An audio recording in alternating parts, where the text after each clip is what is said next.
Hello everyone, welcome to this amazing platform Intense Focus Academy. So today we will start a new chapter. आज हम लोग system में जा रहे हैं। सिस्टम हम लोग आज से स्टार्ट करने जा रहे हैं। कौन सा सिस्टम? ऑर्गन सिस्टम या बॉडी सिस्टम, जो भी है। तो सबसे शुरू बात यही बोलेंगे, हम लोग स्टार्ट पहले किससे किए थे? सेल से। सबसे बेसिक तो शुरू यही बोलेंगे कि सेल, ग्रुप ऑफ सेल मिलके बना रहा है टिश्यू, टिश्यू मिलके बना रहा है ऑर्गन, ऑर्गन्स मिलके बना रहे थे ऑर्गन सिस्टम, और ऑर्गन सिस्टम मिलके बनाते हैं पूरा ऑर्गेनिज्म। ठीक है, तो बहुत सारे सिस्टम है और ये सभी सिस्टम पूरा कनेक्टेड है, एक दूसरे से कनेक्टेड है और कनेक्ट होकर हमारे ऑर्गेनिज्म को एक कोरिलेटेड फंक्शन कर रहे हैं, सब फंक्शन कर रहे हैं। जैसे हम लोग देख लिया जाए कि हमारे बॉडी में मेन स्ट्रीम क्या है? मेन स्ट्रीम हम लोग में क्या बहता है? ब्लड बहता है। बाहर की दुनिया में क्या है? पानी है। ठीक है, तो हमारे अंदर जो ब्लड है उसको पूरे बॉडी में सर्कुलेट करना किस सिस्टम का काम है? कार्डियोवास्कुलर सिस्टम का काम है। और उस ब्लड को फिल्टर करने का किसका काम है? एक्सक्रीटरी सिस्टम का काम है।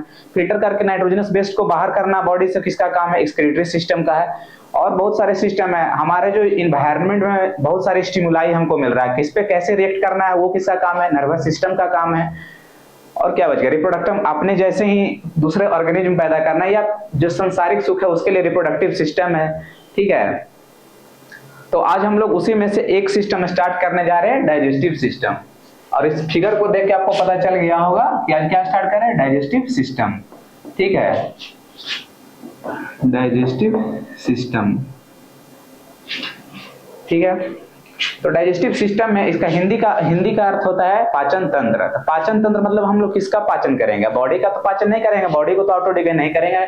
तो कुछ हम लोग जो ले रहे हैं बाहर से उसको पचाना है और उसको बाहर भी लाना, और जो वो ले रहे हैं फूड के तौर पे, किस चीज को पचाएंगे? फूड को डाइजेस्ट करना है। तो फूड से जो हम लोग को मिनरल्स या विटामिन मिल रहे हैं, कार्बोहाइड्रेट मिल रहे हैं, प्रोटीन मिल रहे हैं, उनको बॉडी में क्या करना है? यूटिलाइज करना है। आप लोग पढ़ते आ रहे हैं प्रोटीन क्या करता है? हमारे बॉडी का बिल्डिंग ब्लॉक है। प्रोटीन हम लोग का बॉडी बनाता है। कार्बोहाइड्रेट क्या? इंस्टेंट सोर्स ऑफ एनर्जी है। फैट क्या होता है? स्टोर होता है, वो भी हम लोग को कभी जरूरत पड़े एक्सेस रेयर कंडीशन में तो भी एनर्जी प्रोवाइड करता है। ठीक है, तो ये है फिगर डाइजेस्टिव सिस्टम का। ठीक है, और ये मेनली बोलेंगे तो जीआईटी का सिस्टम है। तो देखते हैं इसमें ऐसे ही स्टार्ट होता है बॉडी सिस्टम, बहुत सारे ऑर्गन से मिलकर सिस्टम बनता है। ठीक है, तो स्टार्ट करते हैं हम लोग। सबसे पहले किससे स्टार्ट करेंगे? अपने मुंह को देखिए, माउथ खोलिए, माउथ से स्टार्ट करते हैं।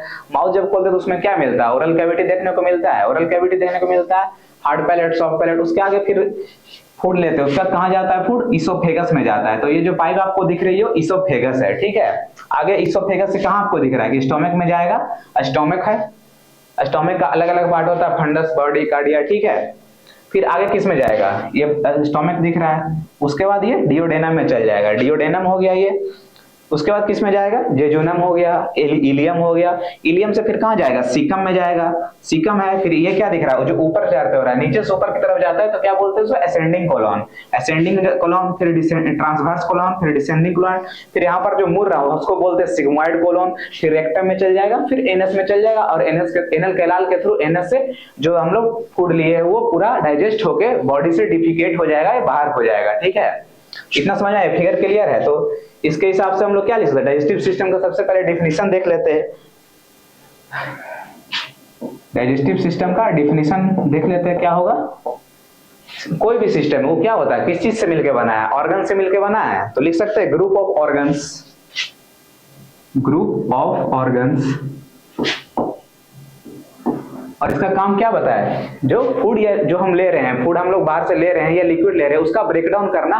किसमें ब्रेकडाउन करना? सिंपलर सबस्टेंसेज में। कंपाउंड सबस्टेंस रहता है उसको सिंपलर सबस्टेंसेज में हम लोग ले रहे हैं। और किस लिए ले रहे हैं? कि हमारे बॉडी को एनर्जी की जरूरत होती है। रोज के हम लोग जो काम करते हैं, रूटीनली वर्क करते हैं, उसके लिए एनर्जी की जरूरत पड़ती है।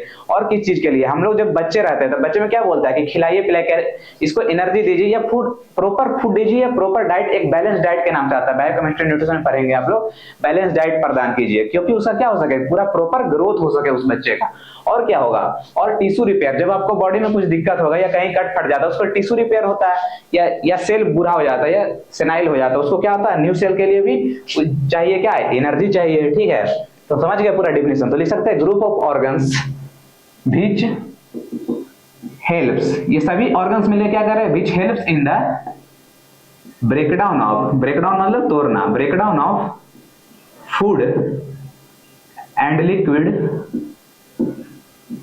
किसमें कर रहे हैं? ये फूड जो ले रहे हैं लिक्विड उसको क्या कर रहे हैं? सिंपलर सबस्टेंसेज में, इनटू सिंपलर सबस्टांसेज। और ये जो सिंपलर सबस्टांसेज टूट गए वो क्या करेगा, which can be used by our body, which can be used by our body for, किसके लिए, आपको बताएं किसके लिए। पहला चीज क्या था, ग्रोथ के लिए करेंगे, एनर्जी के लिए करेंगे, और टिश्यू रिपेयर के लिए करेंगे।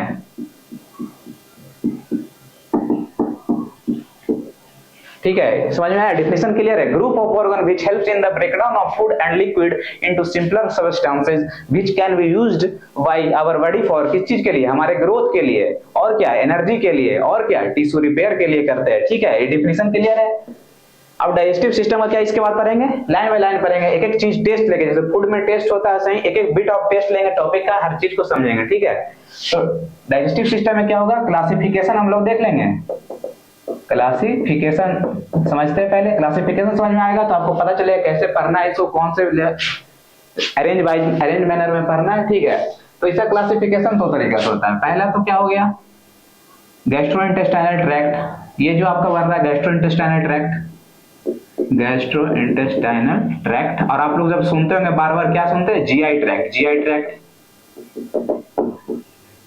और दूसरा क्या हो जाएगा, एसेसरी ऑर्गन्स, इससे सटे जो ऑर्गन है उसका बात करेंगे। ठीक है, जो जीआई से लगे ऑर्गन है जो मदद कर रहा है फूड को डाइजेस्ट करने में, उससे हम लोग बात करेंगे। ठीक है, तो जीआई ट्रैक्ट होता है नॉर्मल 5 से 7 मीटर लेंथ, इसका बात करें लेंथ 5 से 7 मीटर होता है। ठीक है, और कैडेवर में देखेंगे, जो आप लोग को मेडिकल में आपको सबसे पहला जो फाउंडेशन होता है पढ़ने का एनाटॉमी, कैडेवर में देखेंगे तो उसमें हो जाता है 9 से 11 मीटर।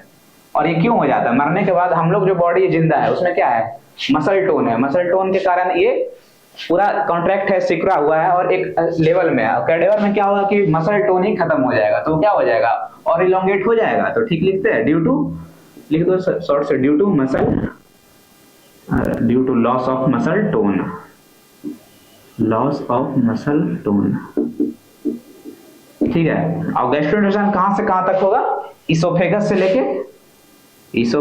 से लेके एनस तक होगा गैस्ट्रोइंटेस्टाइन, जीआई ट्रैक्ट इसी को बोलते हैं, इसोफेगस से लेके एनस तक। और एसेसरी ऑर्गन्स की बात करें, तो किससे बात करेंगे, सबसे पहले लिप आया, लिप्स, उसका क्या आया, टीथ, इसका क्या है, चिक्स, उसका क्या आ जाएगा, पैलेट, जो ओरल कैविटी, जो हम लोग जब मुंह ओपन करते हैं तो ऊपर वाला जो आप रूफ देख रहे हैं, छत जिसको बोलते हैं, वो किससे बना होता है, पैलेट, आगे वाला हार्ड पैलेट और पोस्टीरियर पार्ट सॉफ्ट पैलेट। तो palate hard and soft palate. और क्या करता है ये पैलेट जो है, आगे जो हम लोग सांस ले रहे हैं नेजल कैविटी को ओरल कैविटी से डिफरेंशिएट करता है, अलग अलग करता है, पैलेट हो गया। अब पीछे और चलिए, सलाइवरी ग्लैंड इसमें आ जाएगा, सलाइवरी ग्लैंड्स, और क्या, फेरिंग्स, उसके बाद फेरिंग्स है, प्रत्यार है, pharynx is the most common pathway for food and air. ठीक है, और लिवर हो गया, यहाँ पर आपको दिखाएं लिवर, ये एसेसरी ऑर्गन है। लिवर जो क्या, लिवर सिंथेसिस करता है, बाइल का सिंथेसिस करता है, स्टोर कौन करता है, गल ब्लैडर करता है, और ये अपना सिंथेसिस कहाँ रिलीज करता है, डियोडेनम में। कहाँ पर क्या होता है, कॉमन हेपेटिक डक्ट, और उसके थ्रू डियोडेनम में रिलीज करता है। तो क्या होगा, लिवर एसेसरी हो जाएगा, गॉल ब्लैडर हो जाएगा एसेसरी। और क्या आपको इस जीआईटी में दिख रहा है, पैनक्रियाज हम लोग डिस्कस उस वक्त नहीं किए थे, इसीलिए नहीं किए थे क्योंकि ये एसेसरी ऑर्गन है। पैनक्रियाज भी अपना सिक्रेशन, पैनक्रियाटिक जूस कहते हैं उसको, जो क्या करता है, डाइजेस्ट, फूड को डाइजेस्ट करने में मदद करता है। ठीक है, तो और बोल सकते हैं एसेसरी ऑर्गन में पैनक्रियाज आ जाएगा। ठीक है, इतना accessory organs, lips, teeth, cheeks, palate में भी 2, हार्ड एंड सॉफ्ट, फिर salivary glands, pharynx, liver, gall bladder, pancreas. कुछ नहीं याद रहे तो ये 3 तो याद ही रहना चाहिए, लिवर मेन ऑर्गन है, liver, gall bladder and pancreas. ठीक है, इतना आप लोग क्लियर है, इतना क्लियर है तो फिर देखिए, स्क्रीनशॉट खींचिए, आगे देखेंगे। ठीक है, फिर आगे हम लोग फंक्शन देखते हैं, डाइजेस्टिव सिस्टम का फंक्शन क्या है, तो इसको पहले समझते हैं, फिर इसका ये सब सभी समझ में आ जाएंगे। तो सबसे पहले आपके सामने फूड रख दिया जाए, तो आप इसको क्या करेंगे, तोड़ेंगे, उसका छोटा सा निवाला लेंगे, मुंह में लेंगे, सबसे पहले उसको माउथ में लेंगे, तो माउथ में लेना उसको क्या कहते हैं, इंजेक्शन, उसको टर्म देते हैं इंजेक्शन। उसके बाद क्या करेंगे, आप उसको चिबाएंगे मतलब चुइंग करेंगे। चुइंग का दूसरा नाम होता है मैस्टिकेशन। उसके बाद आप चिबाते जाते क्या होता है, सिक्रीशन होगा, सलाइवरी ग्लैंड का सिक्रीशन होगा, और फूड का क्या होगा, मिक्सिंग होगा। मिक्सिंग किसके साथ होगा, सलाइवा के साथ होगा। सलाइवा के साथ मिक्स होगा तो वहां से क्या होगा, मिक्स होगा तो उसका वो प्रोपल्जन, प्रोपल्जन मतलब क्या होता है कि forwarding food to the GI tract, मतलब उसको फॉरवर्ड करेगा फूड को जीआई ट्रैक्ट में आगे। उसका क्या होगा, स्वेलिंग होगा। अब उस पर प्रेशर पड़ा, जब आप जीभ को मतलब टंग को हार्ड पैलेट के ऊपर दबा दे तो प्रेशर पड़ता है, प्रेशर उसका क्या होगा, एक सैलोइंग होगा। सैलोइंग का दूसरा नाम डिग्लूटिशन होता है, ठीक है, सॉरी डिग्लूटिशन। उसके बाद क्या होगा, डाइजेशन स्टार्ट हो जाएगा, पेट में जाएगा, डाइजेशन स्टार्ट हो जाएगा। और डाइजेशन स्टार्ट होगा उसमें क्या होता है, एक प्रोसेस होता है मेटाबॉलिज्म। मेटाबॉलिज्म का दो पार्ट होता है, कैटाबॉलिज्म एंड एनाबॉलिज्म।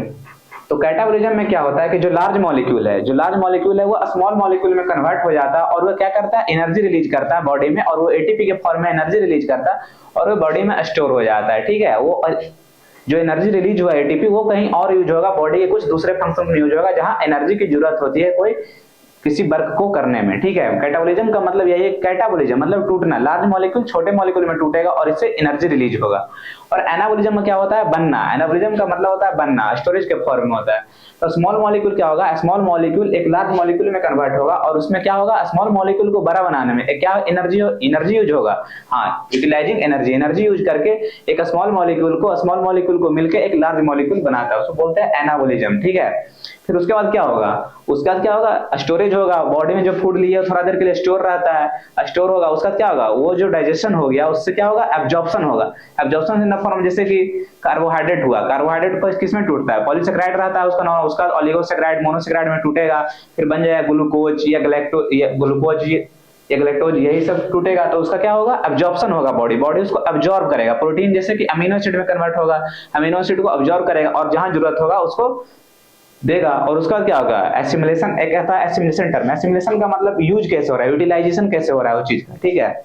और लास्ट वन क्या हो जाएगा, डिफिकेशन। डिफिकेशन मतलब बॉडी से बाहर हो जाएगा, जो डाइजेस्ट होने के बाद जो मटेरियल बच गया वो बॉडी के बाहर हो जाएगा, ये डिफिकेशन या एक्सक्रीशन, ठीक है।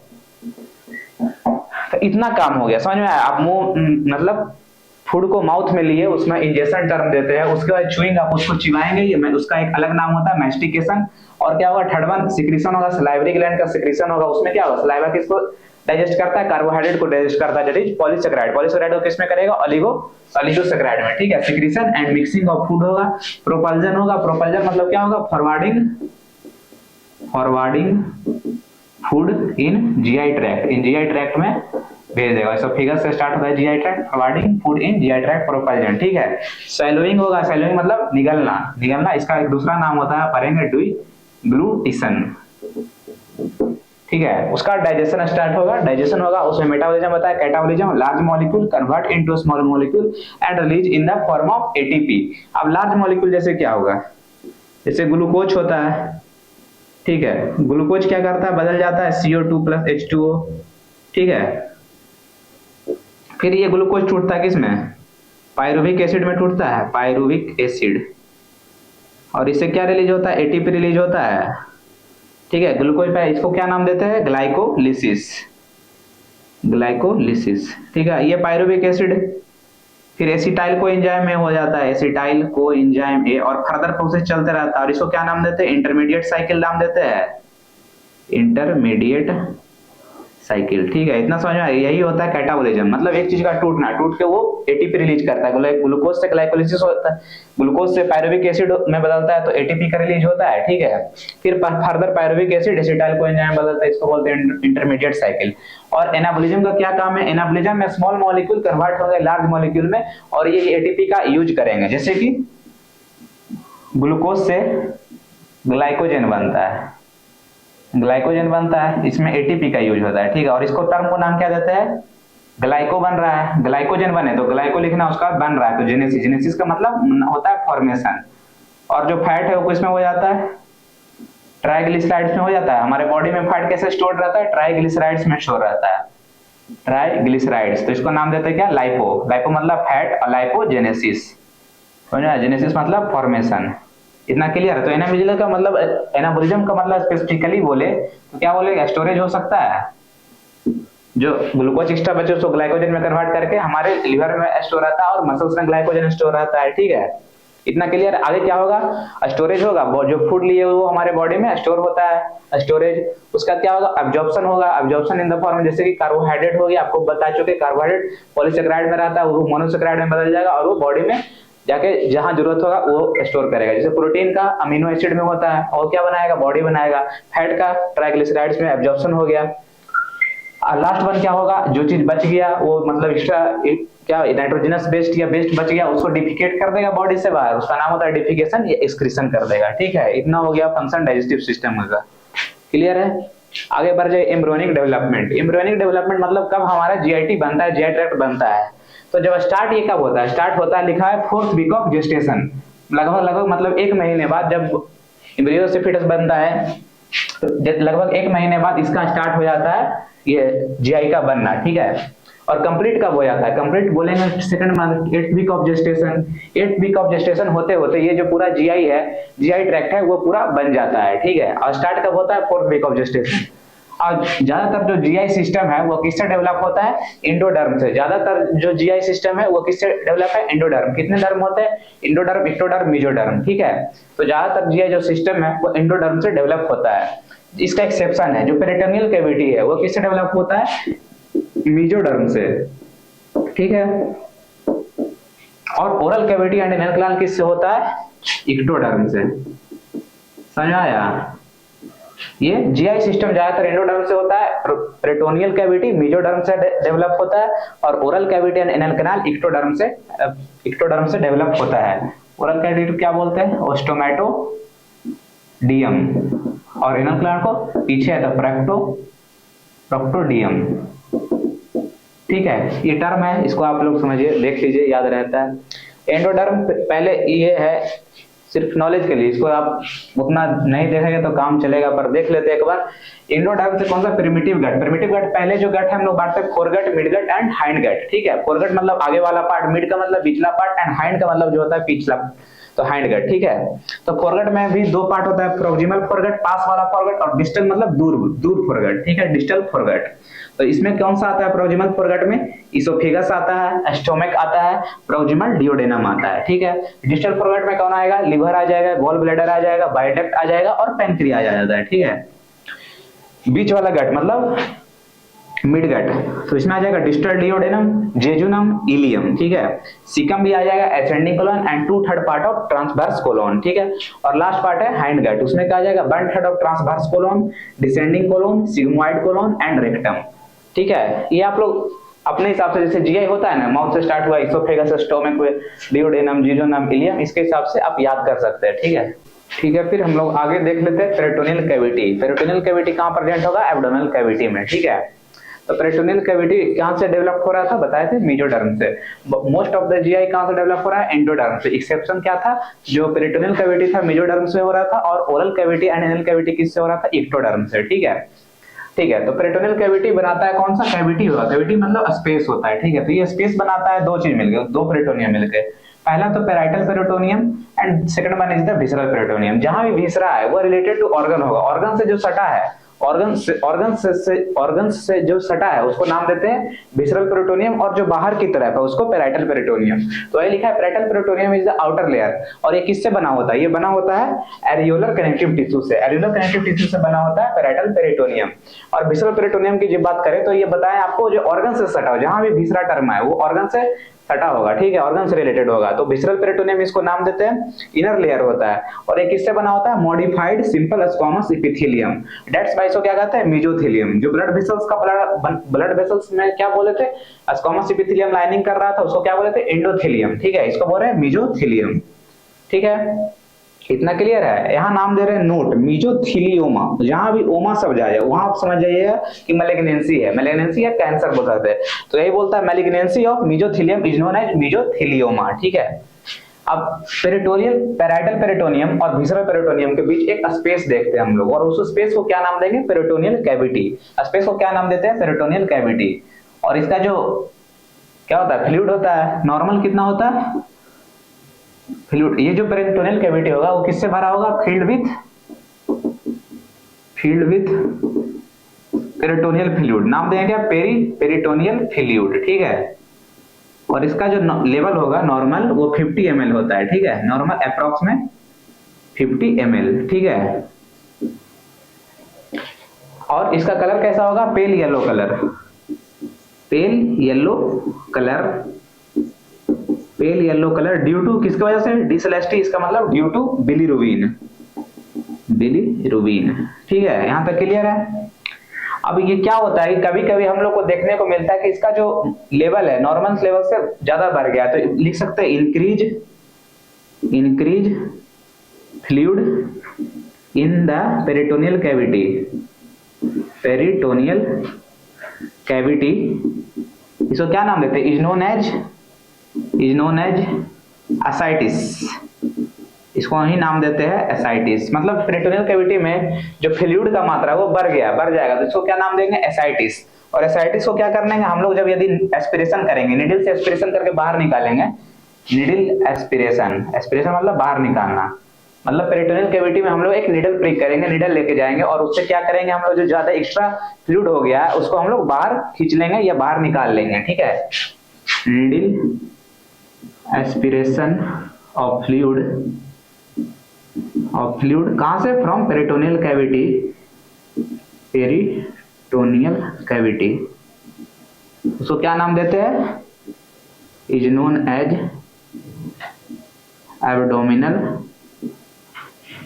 पैरासेंटेसिस, क्लियर है। फील्ड विथ पेरिटोनियल फ्लूइड, इसका मात्रा होता है 50 ml, इसका पेल येलो कलर होता है किसकी वजह से, बिलीरुबिन की वजह से। और इसमें जो फ्लूइड बढ़ जाता है उसको नाम देते हैं क्या, एसाइटिस। और एसाइटिस उसको हम लोग क्या करते हैं, निडल से एस्पिरेट करते हैं और उस स्पेशन को क्या नाम देते हैं, एब्डोमिनल पैरासेंटेसिस, ठीक है, इतना क्लियर है। अब आते हैं, एक टर्म होता है पेरिटोनियल कैविटी से रिलेटेड, रेट्रोपेरिटोनियल एंड इंट्रापेरिटोनियल, ठीक है। रेट्रोपेरिटोनियल मतलब, रेट्रो मतलब समझ रहे हैं आप लोग, बोलते हैं ना रेट्रो म्यूजिक सुनते हैं, रेट्रो म्यूजिक मतलब पुराना म्यूजिक, पुराना सुनते हैं, बिहाइंड, तो यही बोल रहा है behind the peritoneal cavity, peritoneal cavity के जो भी पीछे है उसको बोलते हैं रेट्रोपेरिटोनियल, ठीक है। तो इसमें जो मेनली है किडनी एक एब्सोल्यूट रेट्रोपेरिटोनियल है। यहाँ से आपको क्वेश्चन बनेगा कि कौन सा, यहाँ पर बोल देगा, 4 ऑप्शन दे देगा, रेट्रोपेरिटोनियल कौन सा ऑर्गन है, तो आप मारिए किडनी, कोई डाउट नहीं है इसमें, किडनी इज एब्सोल्यूट रेट्रोपेरिटोनियल। और भी होते हैं distal duodenum, ascending colon, descending colon and pancreas का हेड, नेक और बॉडी, ये रेट्रोपेरिटोनियल का एग्जांपल है, मतलब कि क्या, ये पेरिटोनियल कैविटी के पीछे ही रहेंगे। और दूसरा क्या है, इंट्रापेरिटोनियल, जहां भी इंट्रा शब्द आ जाए वहां विदिन होता है, विदिन द पेरिटोनियल कैविटी, वही लिखा है विदिन द पेरिटोनियल कैविटी, ये पेरिटोनियल कैविटी से आगे से और पीछे से दोनों तरह से घिरे रहेंगे, ठीक है। इसका एग्जांपल क्या हो गया, proximal duodenum, transverse colon, sigmoid colon, और इसमें जो छूट गया था पैनक्रियाज का वो होता है इंट्रापेरिटोनियल, इसका छूट गया था टेल, पैनक्रियाज का tail is an example of intraperitoneal, ठीक है, इतना ठीक है। आगे जो हम लोग को पढ़ना है वो है ligaments of abdominal cavity. Ligaments मतलब क्या है, सस्पेंसरी कुछ लिगामेंट्स होते हैं, सस्पेंसरी मतलब कि जो कुछ होल्ड करता है, कोई ऑर्गन होल्ड करता है या उसको सपोर्ट करता है, तो कुछ सस्पेंसरी लिगामेंट होते हैं जो कि होल्ड करता है या सपोर्ट करता है। तो किसको सपोर्ट करेंगे, एब्डोमिनल कैविटी में किसको सपोर्ट करेंगे, ऑर्गन्स को सपोर्ट करेंगे। तो वही लिखा है suspensory ligaments which bind the abdominal organ, जो एब्डोमिनल ऑर्गन को बांधता है, बाइंड मतलब क्या होता है, बांधता है, विद इन द किसके, विद एब्डोमिनल या पेरिटोनियल कैविटी।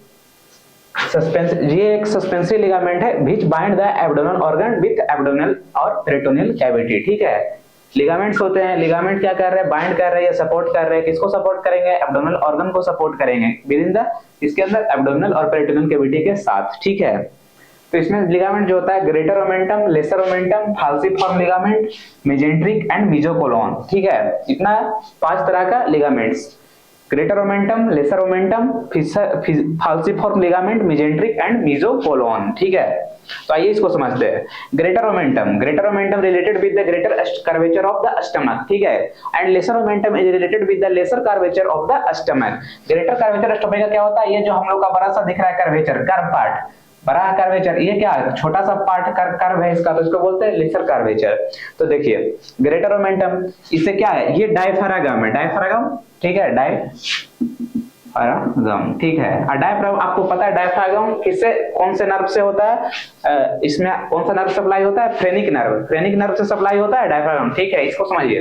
तो ग्रेटर कर्वेचर किससे जुड़ा है, ये पहला तो डायफ्रागम से जुड़ा है, तो लिख सकते हैं गैस्ट्रोफ्रेनिक, ठीक है। और यहाँ पर फिर आइए, एक स्प्लीन से जुटा हुआ है तो क्या बोल सकते हैं, गैस्ट्रोस्प्लेनिक। गैस्ट्रोस्प्लेनिक, गैस्ट्रो किसके लिए यूज कर रहा है, स्टमक के लिए, ठीक है। और कहा इससे कोलोन से जुड़ा है तो बोल सकते हैं गैस्ट्रोकोलिक। गैस्ट्रोकोलिक। तो ग्रेटर ओमेंटम में तीन चीज हो गया, एक तो डायफ्राम से जुड़ा है जिसको बोलते हैं गैस्ट्रोफ्रेनिक, स्प्लीन से जुड़ा है तो गैस्ट्रोस्प्लेनिक, और कोलोन से जुड़ा है तो गैस्ट्रोकोलिक। अब लेसर कर्वेचर पे आ जाए। लेसर कर्वेचर पे आपको कितने लिगामेंट दिख रहे हैं, दो दिख रहे हैं, एक तो लीवर से जुड़ा है और ये लेसर कर्वेचर यहाँ पर बस एक डियोडेनम से जुटा है, ठीक है। तो लेसर ओमेंटम में क्या आ जाएगा, एक तो लीवर से जुड़ा है गैस्ट्रोहिपैटिक आ जाएगा और दूसरा क्या आ जाएगा, गैस्ट्रो डियोडेनिक, ठीक है। इतना समझ में आया, lesser omentum, lesser curvature, gastrohepatic and gastroduodenal, ठीक है, डियोडेनम से जुटा है। और आ जाइए तीसरा क्या है, फाल्सीफॉर्म लिगामेंट। फाल्सीफॉर्म स्पेशली लीवर के लिए यूज हो रहा है। लीवर से देख रहे हैं, लीवर से ये लिगामेंट किससे जुड़ रहा है, डायफ्राम से, तो इसको बोल सकते हैं हिपैटिक, हिपैटोफ्रेनिक, हिपैटोफ्रेनिक। फ्रेनिक नर्व पास होता है, कहां से पास होता है, डायफ्राम से पास होता है, इसलिए नाम दे रहे हैं हिपैटोफ्रेनिक, ठीक है। और आगे दो और भी है ligaments, mesenteric and mesocolon. Mesenteric specially related to small intestine, jejunum and ileum, and mesocolon में कौन आ जाएगा, नाम लगा है कोलोन, इससे आप याद रख सकते हैं transverse colon and sigmoid colon. Mesocolon ये सपोर्ट करता है, मेसोकोलोन सपोर्ट करता है transverse colon and sigmoid colon को, ठीक है। इतना लिगामेंट समझ में आ गया, ये आपको याद रखना है 5, greater omentum, lesser omentum, falciform ligament, mesenteric and mesocolon. और इस फिगर को आप लोग ध्यान में रख सकते हैं, माइंड में रख सकते हैं, इससे आपका बहुत हेल्प होगा लिखने में, ठीक है। चलिए फिर हम लोग आगे हिस्टोलॉजी की बात कर लेते हैं। हिस्टोलॉजी किसकी बात करेंगे, जीआई ट्रैक्ट की बात कर लेते हैं। हिस्टोलॉजी मतलब कौन से टिश्यू से बना है, हिस्टो मतलब टिश्यू और लॉजी मतलब टू स्टडी, ठीक है। हिस्टोलॉजी ऑफ जीआई ट्रैक्ट, तो ये मेनली 4 लेयर्स का होता है। It consist of 4 layers. First one is mucosa, second one is sub mucosa, third one is muscularis and fourth one is the serosa, ठीक है। तो सबसे पहले म्यूकोसा की बात करते हैं। ये जो म्यूकोसा है inner most layer of GI tract है, inner most layer of GI tract, GI tract का सबसे अंदरूनी लेयर है, ठीक है, inner most layer. Inner most layer में इसमें क्या प्रेजेंट होता है, एपिथेलियम प्रेजेंट होगा, एपिथेलियम प्रेजेंट है। Second one is the lamina propria, यहाँ पर क्वेश्चन एराइज होगा, लेमिनिया प्रोपेरिया कहाँ प्रेजेंट होता है, लेमिना प्रोपेरिया कहाँ प्रेजेंट होगा, म्यूकोसा में प्रेजेंट होगा। और लेमिनिया प्रोपेरिया किसको कंसिस्ट करता है, ब्लड का कुछ ब्लड कैपिलरीज को कंसिस्ट किया हुआ रहेगा, लिम्फेटिक वेसल्स को। और third one is the malt, malt भी पूछ सकता है, माल्ट कहाँ प्रेजेंट होता है, तो बोलिएगा लेमिना प्रोपेरिया। और स्पेशली आपको पूछा जाए कहाँ, म्यूकोसा में। माल्ट का मतलब होता है mucosa associated lymphatic tissue, lymphatic tissue होता है ये, म्यूकोसा एसोसिएटेड लिम्फेटिक टिश्यू यहीं पाया जाएगा, lamina propria. And third one is the muscularis, muscularis भी होता है इसमें, मस्कुलरिस लेयर, ठीक है।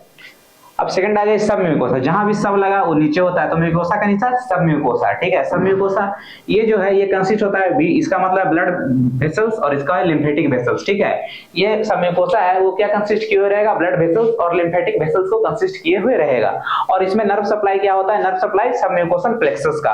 और स्पेशली यहाँ पर क्वेश्चन पूछ सकता है, इसको नाम देते हैं मिजनस प्लेक्सस। मिजनस प्लेक्सस कहाँ पाया जाएगा, सब म्यूकोसा में पाया जाएगा। क्वेश्चन यहाँ से अराइज होगा, मिजनस प्लेक्सस कहाँ पाया जाएगा, तो सब म्यूकोसा में, ठीक है। और थर्ड वन सब म्यूकोसा के नीचे आ जाए तो मसल लेयर पाया जाएगा। और इस मसल लेयर में कौन सा मसल होगा, skeletal muscle and smooth muscle. Skeletal muscle क्या होता है, वॉलेंटरी, स्मूथ मसल इनवॉलेंटरी होता है, ठीक है। और इसका अरेंजमेंट कैसा होगा, ये दोनों का अरेंजमेंट कैसा होगा, लॉन्गिट्यूडनल एंड सर्कुलर। एक तो लॉन्गिट्यूडनल लेयर में, एक सर्कुलर। जो सर्कुलर है वो देखने को मिलेगा अंदर की तरफ, और लॉन्गिट्यूडनल जो है, लॉन्गिट्यूडनल मसल है वो कहां देखने को मिलेगा, आउटर की तरफ, बाहर की तरफ देखने को मिलेगा। और मसल लेयर के स्पेसिफिक हम लोग नर्व सप्लाई की बात करें तो इसमें पाया जाता है मेंट्रिक प्लेक्सस। मेंट्रिक प्लेक्सस यहाँ पर भी क्वेश्चन अराइज होगा, ठीक है। तो कौन कौन क्वेश्चन बताए, लेमिनिया प्रोपेरिया में आपको माल्ट पूछ सकता है, माल्ट कहाँ एसोसिएटेड है, तो लेमिना प्रोपेरिया। लेमिनिया प्रोपेरिया कहाँ देखने को मिलता है, जीआई ट्रैक्ट के हिस्टोलॉजी टिश्यू में, तो बोलिएगा म्यूकोसा में, ठीक है। सेकंड क्या क्वेश्चन था, मिजनस प्लेक्सस कहाँ पाया जाता है, तो बोलिएगा सब म्यूकोसा में। थर्ड वन क्या होगा, मेंट्रिक प्लेक्सस, तो मसल लेयर में पाया जाएगा, ठीक है, इतना समझ में। And last one layer is the serosa and it is also known as outer layer of GI tract. सबसे बाहरी जो लेयर होता है वो सिरोसा ही बनाता है। सिरोसा कहाँ प्रेजेंट होगा, विसरल पेरिटोनियम। विसरल पेरिटोनियम जो आपको बताएं वो सिरोसा का ही होता है, ठीक है।